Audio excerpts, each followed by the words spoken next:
Hello friends, आप सभी का स्वागत है आज की इस वीडियो में। और आज की इस वीडियो में हम लोग पढ़ने वाले हैं ऐतिहासिक स्रोतों के बारे में। ये हमारा लुसेंट सामान्य ज्ञान का वीडियो सीरीज चल रहा है। इस वीडियो सीरीज के अंतर्गत हम लोग लुसेंट का जो ऑब्जेक्टिव बुक है उसे कंप्लीट कर रहे हैं। ठीक है, ये हमारी दूसरी वीडियोज है जिसमें हमें ऐतिहासिक स्रोत को देखना है। ठीक है, और ये हिस्ट्री को हम लोगों ने शुरू किया है। तो ये हमारा लुसेंट का जो ऑब्जेक्टिव है उसमें हिस्ट्री का जो हमारा चैप्टर है उससे शुरू किए हैं, और ये दूसरा चैप्टर है ऐतिहासिक स्रोत। चलिए प्रश्न को देखते हैं। बीते हुए युगों की घटनाओं के संबंध में जानकारी देने वाले स्रोतों को कहा जाता है। यानी कि बीते हुए युगों की घटनाओं के संबंध में जानकारी देने वाले स्रोतों को क्या कहा जाता है, ये प्रश्न है। तो यहाँ पर हमारा सही आंसर होगा ऐतिहासिक स्रोत। ठीक है, तो बीते हुए युगों की घटनाओं के संबंध में जानकारी देने वाले स्रोत को कहा जाता है ऐतिहासिक स्रोत। चलिए नेक्स्ट प्रश्न देखते हैं।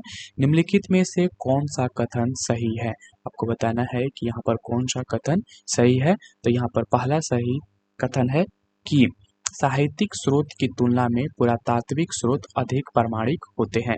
तो यहाँ पर जितने भी कथन है उसमें से ये कथन सही है कि जो साहित्यिक स्रोत होते हैं वह पुरातात्विक स्रोत से मतलब जो साहित्यिक स्रोत की तुलना में पुरातात्विक स्रोत अधिक प्रामाणिक होते हैं, अधिक अच्छे होते हैं। चलिए नेक्स्ट प्रश्न देखते हैं। तीसरा प्रश्न है, किस वेद में प्राचीन वैदिक युग की संस्कृति के बारे में सूचना दी गई है? तो प्राचीन वैदिक युग की संस्कृति के बारे में जो सूचना दी गई है वह ऋग्वेद में दी गई है। ठीक है, ऋग्वेद। किस वेद में प्राचीन वैदिक युग की संस्कृति के बारे में सूचना दी गई है? तो वह वेद है ऋग्वेद। ठीक है, चलिए आगे देखते हैं। यहाँ पर है कि निम्नलिखित में से कौन सा ग्रंथ श्रुति ग्रंथ का अंग नहीं माना जाता है? तो यहाँ पर श्रुति ग्रंथ का जो अंग है वह नहीं माना जाता है पुराणों को। ठीक है, तो पुराणों को श्रुति ग्रंथ का अंग नहीं माना जाता है। प्रश्न है कि निम्नलिखित में से कौन सा ग्रंथ श्रुति ग्रंथ का अंग नहीं माना जाता है? तो यहाँ पर सही आंसर होगा पुराण। चलिए आगे देखते हैं। निम्नलिखित में से कौन सा ग्रंथ यह दावा करता है जो उस ग्रंथ में है वह विश्व में है, और जो उस ग्रंथ में नहीं है वह विश्व में अलभ्य है? तो ये महाभारत ऐसा दावा करता है। ठीक है, प्रश्न ये है कि निम्नलिखित में से कौन सा ग्रंथ यह दावा करता है जो उस ग्रंथ में है वह विश्व में है, और जो उस ग्रंथ में नहीं है वह विश्व में अलभ्य है? तो ये ऐसा दावा महाभारत करता है। ठीक है, चलिए आगे देखते हैं। त्रिपिटक धर्म ग्रंथ है। तो जो त्रिपिटक धर्म ग्रंथ है ये बौद्धों का धर्म ग्रंथ है। ठीक है, तो त्रिपिटक जो धर्म ग्रंथ है त्रिपिटक वह बौद्धों का धर्म ग्रंथ है। चलिए आगे देखते हैं। जातक किसका ग्रंथ है? जो जातक है, ठीक है, जातक किसका ग्रंथ है? तो जातक जो है वह बौद्ध का ग्रंथ है। ठीक है, जातक किसका ग्रंथ है? तो ये बौद्ध का ग्रंथ है। चलिए आगे देखते हैं। मिलिंदोपन्हो।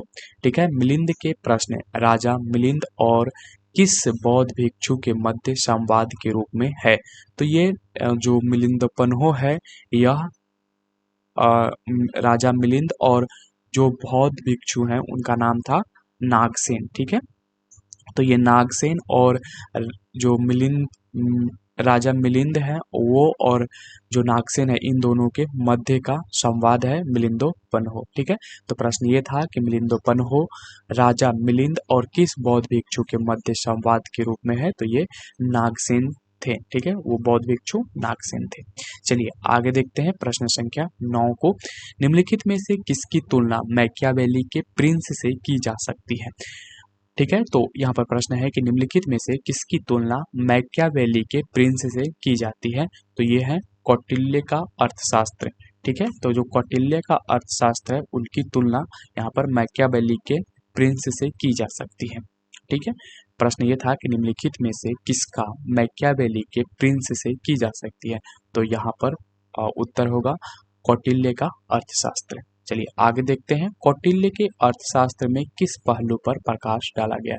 तो जो कौटिल्य का अर्थशास्त्र है उसमें प्रकाश डाला गया है राजनीतिक नीतियों पर। ठीक है, राजनीतिक नीतियों पर प्रकाश डाला गया है। कौटिल्य के अर्थशास्त्र में किस पहलू पर प्रकाश डाला गया है?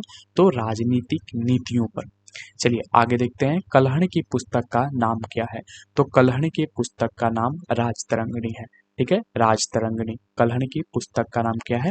राज तरंगिणी। आगे देखते हैं, अष्टाध्यायी किसके द्वारा लिखी गई है? जो अष्टाध्यायी है वह पाणिनि के द्वारा लिखी गई है। अष्टाध्यायी किसके द्वारा लिखी गई है तो वह पाणिनि के द्वारा लिखी गई है।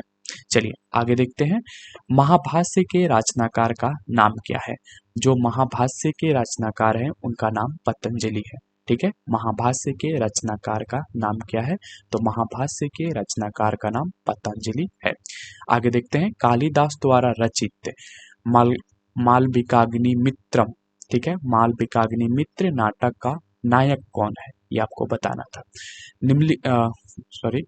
कालिदास द्वारा रचित मालविकाग्निमित्र नाटक का नायक था, तो यहाँ पर अग्निमित्र उस नाटक के नायक थे।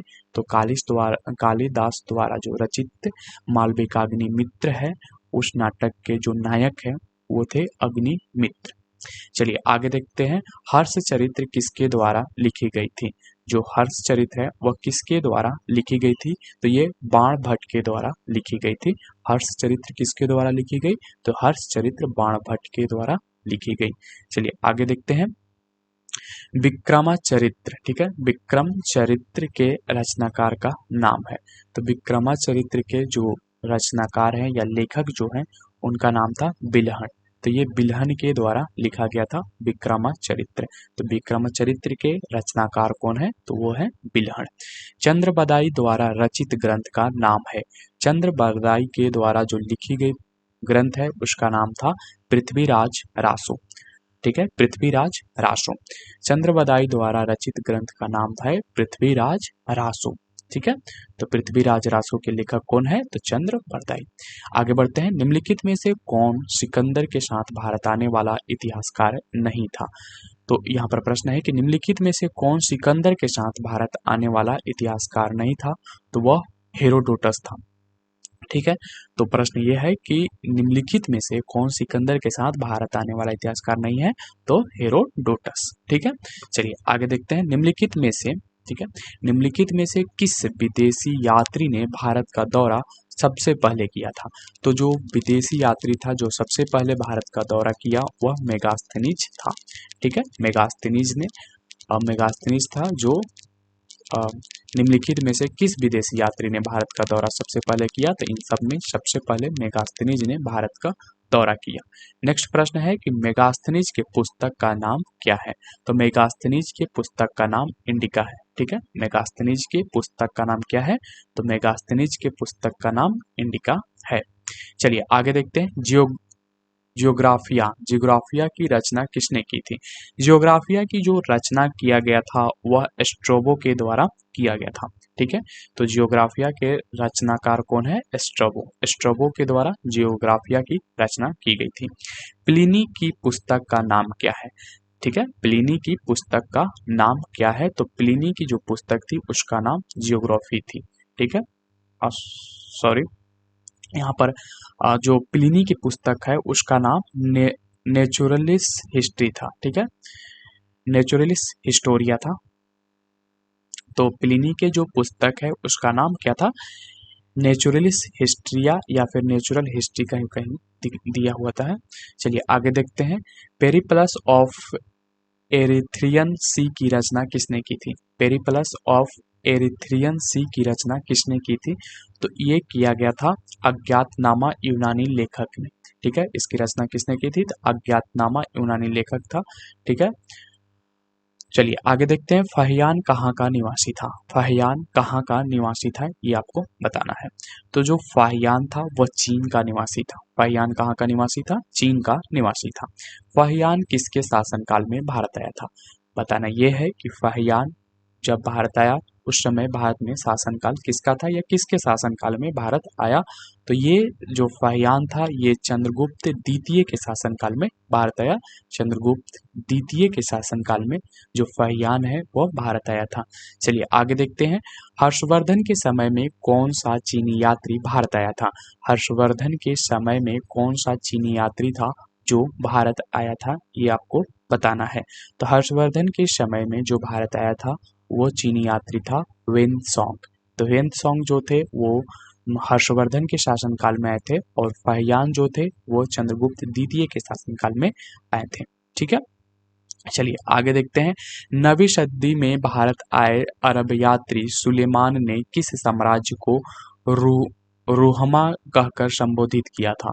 तो 9वीं सदी में भारत आए अरब यात्री जो सुलेमान थे उन्होंने किस साम्राज्य को रुहमा कहकर संबोधित किया था? तो वो जो संबोधित किया गया था वो पाल राजाओं को संबोधित किया गया था। ठीक है, पाल साम्राज्य को रुहमा कहकर संबोधित किया गया था। ठीक है, चलिए आगे बढ़ते हैं। यहाँ पर है कि अल्बेरेनु किसके शासनकाल में, अल्बेरुनी किसके शासनकाल में इतिहासकार था? ठीक है, प्रश्न ये है कि अल्बेरुनी किसके शासनकाल में इतिहासकार था? तो जो अल्बेरुनी था वो मोहम्मद गजनबी के शासनकाल में क्या हुआ ना, इतिहासकार था। ठीक है, तो अल्बेरुनी किसके शासनकाल में इतिहासकार था? तो वो मोहम्मद गजनबी के शासनकाल में इतिहासकार था। यात्री इब्न बतूता, ठीक है, यात्री इब्न बतूता कहाँ से आया था? जो यात्री इब्न बतूता था, ठीक है, वो आया था मोरक्को से। ठीक है, यात्री इब्न बतूता कहाँ से आया था? मोरक्को से। दक्षिण अफ्रीकी यात्री इब्न बतूता किसके शासनकाल में भारत आया था? तो दक्षिण अफ्रीकी यात्री इब्न बतूता किसके शासनकाल में भारत आया था? तो ये भारत आया था मोहम्मद बिन तुगलक के शासनकाल में। ठीक है, तो मोहम्मद बिन तुगलक के शासनकाल में दक्षिण अफ्रीकी यात्री इब्न बतूता भारत आया था। फारस के सुल्तान, ठीक है, अगला प्रश्न देखते हैं। फारस के सुल्तान मिर्जा शाहरुख के राजदूत थे अब्दुर्रज़्ज़क़, ठीक है, अब्दुर्रज़्ज़क़ जो कि 1443 से 44 ईस्वी ने किस विजयनगर सम्राट के शासनकाल में विजयनगर की यात्रा की? तो यानी कि प्रश्न ये है कि फारस के जो सुल्तान थे मिर्जा शाहरुख के जो राजदूत थे अब्दुर्रज़्ज़क़ ने किस विजयनगर सम्राट के शासनकाल में विजयनगर की यात्रा की? यानी कि उस समय विजयनगर पर किस राजा का शासन चल रहा था, ये आपको बताना है। तो यहाँ पर हमारा सही आंसर होगा देवराय द्वितीय। ठीक है, तो देवराय द्वितीय के शासनकाल में ये अब्दुर्रज़्ज़क़ भारत आए थे। चलिए आगे देखते हैं। भारतीय पुरातत्व सर्वेक्षण की स्थापना कब हुई थी? ठीक है, भारतीय पुरातत्व सर्वेक्षण की जो स्थापना है वो आपको बताना है कि कब की गई थी। ये 1861 ईस्वी में किया गया था। भारतीय पुरातत्व सर्वेक्षण, ठीक है, भारतीय पुरातत्व सर्वेक्षण की स्थापना जो था वह 1861 ईस्वी में किया गया था। भारतीय पुरातत्व का जनक किसे कहा जाता है? भारतीय पुरातत्व का जो जनक है वह किसे कहा जाता है, ये आपको बताना है। तो भारतीय पुरातत्व का जनक जो है अलेक्जेंडर कनिंघम को कहा जाता है, अलेक्जेंडर कनिंघम। निम्नलिखित विद्वानों में हड़प्पा सभ्यता का सर्वप्रथम खोजकर्ता कौन था? निम्नलिखित विद्वानों में हड़प्पा सभ्यता का सर्वप्रथम खोजकर्ता कौन था? तो ये थे दयाराम साहनी। ठीक है, दयाराम साहनी। हड़प्पा सभ्यता की खोज किस वर्ष हुई थी? हड़प्पा सभ्यता की खोज किस वर्ष हुई थी? तो वह 1921 में हुई थी। हड़प्पा सभ्यता की खोज किस वर्ष हुई थी? तो 1921 ईस्वी में हुई थी। चलिए आगे देखते हैं।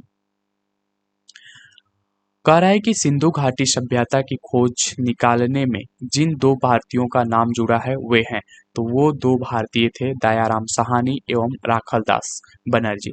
राखलदास बनर्जी, ठीक है, दयाराम साहनी और राखलदास बनर्जी, ये दो भारतीय थे जिनका नाम जुड़ा हुआ था सिंधु घाटी सभ्यता को खोज निकालने में। चलिए आगे देखते हैं। यहाँ पर है हमारा प्रश्न की हड़प्पा एवं मोहनजोदड़ो की पुरातात्विक खुदाई के प्रभारी थे। हड़प्पा एवं मोहनजोदड़ो के पुरातात्विक खुदाई के प्रभारी थे। प्रश्न ये है कि हड़प्पा एवं मोहनजोदड़ो के जो खुदाई हुआ था उसके प्रभारी कौन थे? तो उसके प्रभारी यहाँ पर सर जॉन मार्शल थे। ठीक है, सर जॉन मार्शल यहाँ पर थे। हड़प्पा एवं मोहनजोदड़ो के पुरातात्विक खुदाई के प्रभारी जो थे वो थे सर जॉन मार्शल। ठीक है, न्यूमिमेटिक्स क्या है? ठीक है, न्यूमिस्मेटिक्स क्या है ये आपको बताना है। तो न्यूमिस्मेटिक्स जो है वह सिक्कों एवं धातुओं का अध्ययन को न्यूमिस्मेटिक्स कहा जाता है। ठीक है, न्यूमिमेटिक्स कहा जाता है सिक्कों एवं धातुओं के अध्ययन को। ठीक है, चलिए आगे देखते हैं। एक सेकेंड, आगे देखते हैं। यहाँ पर है कि एशिया माइनर स्थित बोगाज कोई का महत्व इसलिए है। आपको बताना है कि एशिया माइनर स्थित बोगाज कोई का महत्व इसलिए यानी कि क्यों है। ठीक है, तो वहां से जो अभिलेख प्राप्त हुए हैं उसमें 4 वैदिक देवताओं इंद्र, वरुण, मित्र एवं नत्स्य का उल्लेख मिलता है। इसीलिए एशिया माइनर स्थित जो बोगाज है, बोगाज का महत्व है कि वहां से जो अभिलेख प्राप्त हुए हैं उसमें 4 वैदिक देवताओं इंद्र, वरुण, मित्र एवं नात्स्य का उल्लेख है। यहाँ पर है कि अशोक के शिलालेखों को पढ़ने वाला प्रथम अंग्रेज कौन था। अशोक के शिलालेख को पढ़ने वाला जो प्रथम अंग्रेज था उसका नाम आपको बताना है। तो वह था जेम्स प्रिंसेप। ठीक है, जेम्स प्रिंसेप थे जो कि अशोक के शिलालेख को पढ़ने वाला प्रथम अंग्रेज थे। ठीक है, आगे देखते हैं। अशोक के अधिकांश अभिलेख किस भाषा एवं लिपि में है। तो अशोक के अधिकांश अभिलेख जो है वह प्राकृत एवं ब्राह्मी लिपि में है। ठीक है, अशोक के अधिकांश अभिलेख किस भाषा एवं लिपि में है। तो वह प्राकृत एवं ब्राह्मी लिपि में है। चलिए आगे देखते हैं। कहाँ से अशोक के द्विभाषाई ग्रीक एवं अरमाइक अभिलेख प्राप्त हुए हैं। तो कहाँ से अशोक के द्विभाषाई यानी कि ग्रीक एवं अरमाइक अभिलेख प्राप्त हुए हैं ये आपको बताना है। तो ये था शेर ए कुना कंधार से। कंधार से अशोक के द्विभाषाई अभिलेख प्राप्त हुए हैं। उनमें ये जो अभिलेख थे ये ग्रीक एवं अरमाइक दोनों भाषाओं में मिले हैं और ये अभिलेख जो प्राप्त हुआ था सार ए कुना कंधार से हुआ था। अशोक के मनसेरा, ठीक है, अशोक के मनसेरा यानी कि जो पाकिस्तान एवं साहबजगढ़ी पाकिस्तान से प्राप्त शिलालेखों में किस लिपि का प्रयोग किया गया है। प्रश्न ये है कि अशोक के मनसेरा एवं साहबजगढ़ी से प्राप्त जो शिलालेख है उसमें किस लिपि का उपयोग किया गया है ये आपको बताना है। तो इसमें खरोष्टी लिपि का उपयोग किया गया था। प्रश्न को फिर से देख लीजिए। अशोक के मनसेरा एवं साहबजगढ़ी से प्राप्त जो शिलालेख है उसमें किस लिपि का प्रयोग किया गया था। तो उसमें खरोष्टी लिपि का प्रयोग किया गया था। चलिए आगे देखते हैं। प्राचीन भारत में कौन सा एक लिपि दाईं से बाईं ओर लिखी जाती थी। तो वो थी खरोष्टी लिपि। ठीक है, खरोष्टी लिपि जो थी वो प्राचीन भारत में कौन सी ऐसी लिपि थी जो दाईं से बाईं ओर लिखी जाती थी। तो वह खरोष्टी लिपि थी। चलिए आगे देखते हैं। हेलियोडोरस का बेसनगर अभिलेख संदर्भित है। जो हेलियोडोरस का बेसनगर अभिलेख है वह संदर्भित है केवल वासुदेव से। ठीक है, केवल वासुदेव से हमारा प्रश्न उत्तर होगा कि हेलियोडोरस का जो बेसनगर अभिलेख है वह वासुदेव को संदर्भित है। चलिए आगे देखते हैं। निम्नलिखित में से कौन सा अभिलेख कलिंग नरेश खारवेल से संबंधित है। निम्नलिखित में से कौन सा अभिलेख कलिंग नरेश खारवेल से संबंधित है। तो वो है हाथी गुफा अभिलेख। हाथी गुफा अभिलेख। प्रश्न है कि निम्नलिखित में से कौन सा अभिलेख कलिंग नरेश खारवेल से संबंधित है। तो वो है हाथी गुफा अभिलेख। चलिए आगे देखते हैं। सर्वप्रथम भारत में विशुद्ध संस्कृत भाषा में लंबा अभिलेख किस राजा द्वारा जारी किया गया। ठीक है, प्रश्न है कि सर्वप्रथम भारत में विशुद्ध संस्कृत भाषा में लंबा अभिलेख किस राजा द्वारा जारी किया गया। तो ये था शक के क्षत्रप रुद्रदामन द्वारा। शक क्षत्रप रुद्रदामन द्वारा। ठीक है, तो सर्वप्रथम भारत में विशुद्ध संस्कृत भाषा में लंबा अभिलेख किस राजा द्वारा जारी किया गया था। तो शक क्षत्रप रुद्रदामन द्वारा। आगे प्रश्न है कि काव्य शैली का प्राचीनतम नमूना किसके अभिलेख में मिलता है। काव्य शैली का प्राचीनतम नमूना किसके अभिलेख में मिलता है? तो ये रुद्रदामन के अभिलेख में मिलता है। काव्य शैली का प्राचीनतम नमूना किसके अभिलेख में मिलता है? तो रुद्रदामन के अभिलेख में मिलता है। निम्नलिखित में से किस अभिलेख में चंद्रगुप्त मौर्य और अशोक दोनों का उल्लेख किया गया है? प्रश्न है कि निम्नलिखित में से किस अभिलेख में चंद्रगुप्त मौर्य और अशोक दोनों का उल्लेख किया गया है? तो ये था महाक्षत्रप रुद्रदामन का जूनागढ़ अभिलेख, या उत्तर इस तरह से भी हो सकता है, केवल जूनागढ़ अभिलेख, यानी कि ऑप्शन केवल जूनागढ़ अभिलेख भी हो सकता है। प्रश्न ये था कि निम्नलिखित में से किस अभिलेख में चंद्रगुप्त मौर्य और अशोक दोनों का उल्लेख किया गया है? तो वह है महाक्षत्रप रुद्रदामन का जूनागढ़ अभिलेख। चलिए आगे देखते हैं। समुद्रगुप्त की सैनिक उपलब्धियों का वर्णन उसके किस अभिलेख में उपलब्ध है? तो प्रश्न है कि समुद्रगुप्त की जो सैनिक उपलब्धियों का वर्णन है वह वर्णन उसके किस अभिलेख में उपलब्ध है? तो वह उपलब्ध है यहाँ पर प्रयाग के अभिलेख में। ठीक है, तो समुद्रगुप्त की सैनिक उपलब्धियों का वर्णन उसके किस अभिलेख में उपलब्ध है? तो वह प्रयाग के अभिलेख में उपलब्ध है। चलिए आगे देखते हैं। प्रयाग प्रशस्ति अभिलेख का लेखक हरिसेन किस शासक का दरबारी कवि था? तो यहाँ पर प्रयाग प्रशस्ति के अभिलेख जो थे हरिसेन, वो किस शासक का दरबारी कवि थे? तो वो थे समुद्रगुप्त के दरबारी कवि। ठीक है, तो प्रयाग प्रशस्ति अभिलेख के लेखक का नाम क्या हुआ? हरिसेन हुआ।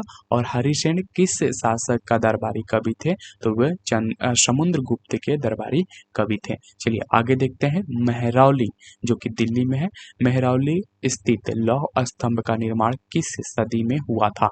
जो मेहरौली स्थित लौह स्तंभ है उसका निर्माण चतुर्थ सदी में हुई थी। चतुर्थ सदी में यहाँ पर मेहरौली स्थित लौह स्तंभ का निर्माण हुआ था। दिल्ली के मेहरौली के कुवत उल इस्लाम मस्जिद के प्रांगण में स्थित प्रसिद्ध लौह स्तंभ किसकी स्मृति में है? तो ये चंद्र के स्मृति में है। दिल्ली के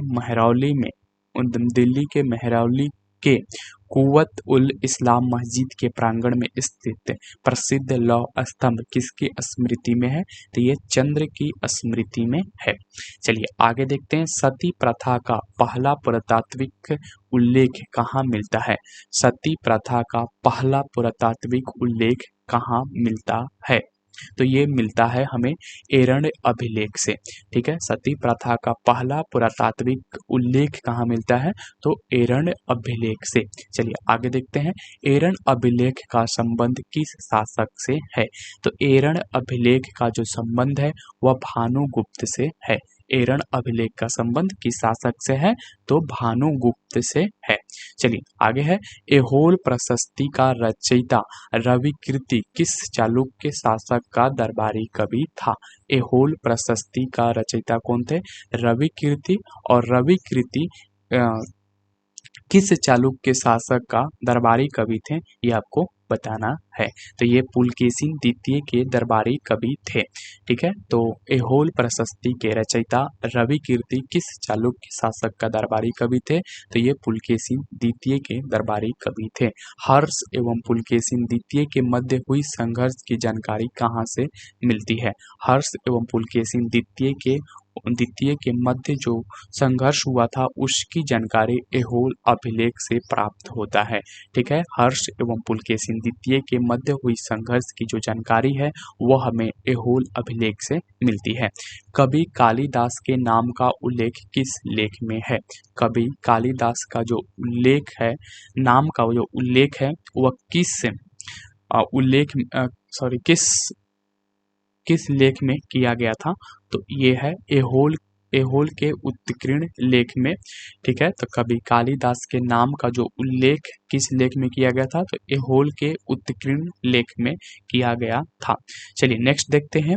अभिलेखों को ऐतिहासिक प्रकथन के साथ प्रारंभ करने की परंपरा का सूत्रपात किसने किया था? तो ये किया गया था राजा राज प्रथम के द्वारा। ठीक है, तो अभिलेख को ऐतिहासिक प्रकथन के साथ प्रारंभ करने की परंपरा का सूत्रपात किया गया था राजा राज प्रथम के द्वारा। चलिए आगे देखते हैं, कहाँ से प्राप्त अभिलेख में महासभा की कार्यप्रणाली के विषय में विस्तृत जानकारी मिलती है। तो ये था उत्तर मेरूर के अभिलेख से। कहाँ से प्राप्त अभिलेख से महासभा की कार्यप्रणाली के विषय में विस्तृत जानकारी मिलता है, तो वह था उत्तर मेरूर के अभिलेख से। आगे देखते हैं, भारत में सिक्कों का प्रचलन कब आरंभ हुआ। तो भारत में सिक्कों का प्रचलन हुआ था वह 600 ईसा पूर्व में हुआ था। ठीक है, 600 ईसा पूर्व भारत में सिक्कों का जो प्रचलन हुआ था वह कब हुआ था, 600 ईसा पूर्व। नेक्स्ट देखते हैं, भारत में प्राचीनतम मुद्रा माना जाता है। तो भारत में प्राचीनतम मुद्रा आहत सिक्के को माना जाता है। भारत में प्राचीनतम मुद्रा माना जाता है आहत सिक्के को। चलिए आगे देखते हैं, भारत में सर्वप्रथम स्वर्ण मुद्राएं किसने चलाई। भारत में सर्वप्रथम स्वर्ण मुद्राएं जो चलाई गई थी वह इंडो बैक्ट्रियन के द्वारा चलाई गई थी। भारत में सर्वप्रथम स्वर्ण मुद्रा किसने चलाई, तो इंडो बैक्ट्रियन ने। चलिए आगे देखते हैं, निम्नलिखित में से किसने सोने के सर्वाधिक सिक्के जारी किए। तो यहाँ पर सर्वाधिक सोने के सिक्के जारी करने वाले जो शासक थे वो कुषाण थे। ठीक है, कुषाण थे। निम्नलिखित में से किसने सोने के सर्वाधिक शुद्ध सिक्के जारी किए, तो ये कुषाण थे। आगे प्रश्न है कि सातवाहनों के समय में मुद्रा सर्वाधिक किस धातु के बने। सातवाहनों के समय में मुद्रा जो था सर्वाधिक सीसा के बना हुआ था। ठीक है, सातवाहनों के समय में मुद्रा सर्वाधिक किस धातु के बने थे, तो ये सीसा के बने हुए थे। चलिए आगे देखते हैं, यहाँ पर है कि निम्नलिखित में से किसने बड़े पैमाने पर स्वर्ण मुद्राएं चलाई थी। तो यहाँ पर जो प्रश्न है कि निम्नलिखित में से किसने बड़े पैमाने पर स्वर्ण मुद्राएं चलाई थी, तो यहाँ पर हमारा सही आंसर हो जाएगा कुषाण शासकों ने। ठीक है, कुषाण शासकों ने। निम्नलिखित में से किसने बड़े पैमाने पर स्वर्ण मुद्राएं चलाई थी, तो वो कुषाण शासकों ने चलाई थी। आगे बढ़ते हैं, सोने के सर्वाधिक सिक्के किस काल में जारी किए गए। तो सोने के जो सर्वाधिक सिक्के जारी किए गए थे वो किए गए थे गुप्त काल में। ठीक है, गुप्त काल में। निम्नलिखित में से किस स्थल से रोमन सिक्के मिले हैं। तो जो रोमन सिक्के मिले हैं वो मिले हैं आगरा से। ठीक है, तो निम्नलिखित में से किस स्थल से रोमन सिक्के मिले हैं, तो वो आगरा से मिले हुए हैं। सॉरी, आगरा नहीं, अरिकमेडु। ठीक है, अरिकमेडु। निम्नलिखित में से किस स्थल से रोमन सिक्के मिले हैं, तो वह अरिकमेडु है, अरिकमेडु। निम्नलिखित में से किस स्थल से रोमन सिक्के मिले हैं, तो वह है अरिकमेडु। भीमबेटका किसके लिए प्रसिद्ध है। जो भीमबेटका है वह किसके लिए प्रसिद्ध है, तो वह हाथी गुफाओं के शैली चित्र से प्रसिद्ध है। भीमबेटका गुफाओं के शैली चित्र से प्रसिद्ध है। तो भीमबेटका किसके लिए प्रसिद्ध है, तो गुफाओं के शैल चित्र के लिए प्रसिद्ध है। शैल चित्र के लिए प्रसिद्ध है। यहाँ पर है कि प्राचीन भारत में, ठीक है, प्राचीन भारत में लोग बर्मा को किस नाम से जानते थे। प्राचीन भारत में बर्मा को किस नाम से जानते थे, तो वह था स्वर्ण भूमि के नाम से। प्राचीन काल में भारत को लोग बर्मा को स्वर्ण भूमि के नाम से जानते थे। चलिए आगे है, अंकोर वाट कहाँ स्थित है। जो अंकोर वाट है वह कंबोडिया में स्थित है। अंकोर वाट कहाँ स्थित है, कंबोडिया में स्थित है। अंकोर वाट कंबोडिया में स्थित है। आगे देखते हैं, प्लिनी की मूल कृति नेचुरल हिस्ट्री किस भाषा में रचित है। तो जो प्लिनी की मूल कृति है नेचुरल हिस्ट्री, ये लैटिन भाषा में लिखा गया है। ठीक है, लैटिन भाषा में लिखा गया है। ठीक है, लैटिन भाषा में लिखा गया है। लैटिन भाषा में लिखा गया है नेचुरल हिस्ट्री को। आगे है, चचनामा सिंध का इतिहास है और मूल रूप से किस भाषा में लिखा गया है। जो चचनामा है वह सिंध का इतिहास है और इसे मूल भाषा इसका जो रचना किया गया है, ठीक है, वो अरबी में किया गया है। ठीक है, अरबी भाषा में किया गया है। ठीक है, अरबी भाषा में किया गया है। नेक्स्ट आगे बढ़ते हैं, कि चचनामा सिंध का इतिहास है और मूल रूप से किस भाषा में लिखा गया है, तो ये अरबी भाषा में लिखा गया है। भारत के सांस्कृतिक इतिहास के संदर्भ में इतिवृत्तियों, राजवंशीय इतिहासों तथा वीर गाथाओं को कंठस्थ करना निम्नलिखित में से किसका व्यवसाय था। प्रश्न यह है कि भारत के सांस्कृतिक इतिहास के संदर्भ में इतिवृत्तों, राजवंशीय इतिहासों तथा वीर गाथाओं को कंठस्थ करना निम्नलिखित में से किसका व्यवसाय था, तो ये मागध का व्यवसाय था। चलिए आगे देखते हैं। चीनी यात्री सुंगयुन ने भारत की यात्रा की थी, तो सुंगयुन ने भारत की यात्रा कब की थी, तो सुंगयुन ने भारत की यात्रा 518 से 522 ईस्वी के बीच की थी। चलिए आगे देखते हैं। महाभारत युद्ध के लिए 3101 ईसा पूर्व तिथि का उल्लेख निम्नलिखित में से किस अभिलेख में हुआ है, तो ये अभिलेख हुआ था पुलकेशिन द्वितीय का ऐहोल अभिलेख में। महाभारत युद्ध के लिए 3101 ईसा पूर्व तिथि का उल्लेख निम्नलिखित में से किस अभिलेख में हुआ था, तो ये हुआ था पुलकेशिन द्वितीय का ऐहोल अभिलेख। नेक्स्ट आगे देखते हैं। राबातक अभिलेख संबंधित है, राबातक अभिलेख जो है वह संबंधित है कनिष्क से, ठीक है। राबातक अभिलेख जो है संबंधित है कनिष्क से। भारतवर्ष के लिए इंडिया शब्द का प्रयोग सर्वप्रथम किसने किया था, तो भारतवर्ष के लिए इंडिया शब्द का सर्वप्रथम प्रयोग जो है वह हेरोडोटस के द्वारा किया गया था। तो भारतवर्ष के लिए इंडिया शब्द का प्रयोग सर्वप्रथम हेरोडोटस ने किया था। किसने ब्राह्मी एवं खरोष्टी लिपियों का उद्वाचित किया, ठीक है, तो किसने ब्राह्मी एवं खरोष्टी लिपियों को उद्वाचित किया, तो ये थे जेम्स प्रिंसेप, ठीक है, जेम्स प्रिंसेप थे जिन्होंने ब्राह्मी एवं खरोष्टी लिपियों को उद्वाचित किया। आगे है प्रश्न कि निम्नलिखित में से प्राचीन भारत की कौन सी लिपि दाहिनी से बाईं ओर लिखी जाती है। प्रश्न यह है कि प्राचीन भारत की कौन सी लिपि थी जिसको दाहिनी से बाईं की ओर लिखी जाती थी, तो ये खरोष्टी लिपि थी। आज की इस वीडियो को हम यहीं पर समाप्त करेंगे। जो हमारी नेक्स्ट वीडियो आने वाली है वह प्रागैतिहासिक काल पर आने वाली है। यह हमारा लुसेंट सामान्य ज्ञान जो ऑब्जेक्टिव बुक है उसका वीडियो सीरीज चल रहा है और इसमें हम लोग हिस्ट्री को कर रहे हैं। और ये आज की हमारी जो वीडियो थी ये दूसरी वीडियो थी। तीसरी वीडियो कल आएगी जो कि प्रागैतिहासिक काल पर होगी। तो मिलते हैं नेक्स्ट वीडियो में।